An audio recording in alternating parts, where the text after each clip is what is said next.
आमचे साहेब म्हणतात की दर महिन्याला डबे कोण घासतं. आता ते कोणते डबे पुढे सांगतेस. त्या अगोदर आहे ना सकाळी त्यांचा टिफिन झाला, पारशे कामं झाले, माझं आवरलं आणि त्याच्यानंतर घेतला असा चहा. आता चहा घेतल्याशिवाय मला तर कामच उरकत नाही.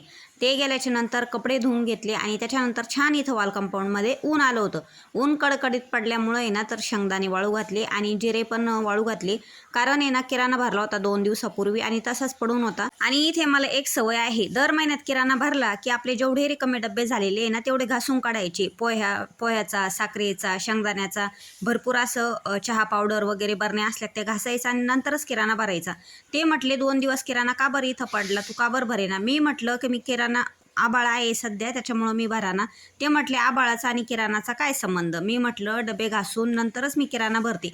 ते म्हटले असं कोणतं कारण आहे बाबा दर महिन्यातच किराणा भरायच्या वेळेस डबे घासून काढायचे.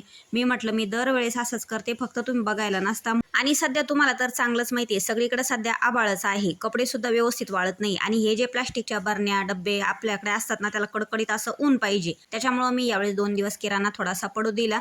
आता हे दिवसभर अशी काही कामं झाली होती, डब्बे घासायचे, वाळायचे, रॅक स्वच्छ करून घ्यायचं. नंतर माझं आवरलं. मी थोडंसं चेंज वगैरे केलं, ओली झालेली होती तर कपडे वगैरे काढून आणून ठेवले. संध्याकाळी दिवे वगैरे लावले. साहेब आले होते. आता इथं मला आहे ना खरं आज छान असं गरम गरम पिठलं करायचं होतं आणि चपात्या पण होत्या. आणखीन 2-3 चपात्या त्यांच्यापुरत्याच करणार होते. परंतु ना त्यांनी चहा वगैरे मी त्यांना ठेवलं, म्हणजे मला पण चहा घ्यायचा होता. आता संध्याकाळी ते आल्याच्या नंतरच मी स्वतःचा चहा करत असते.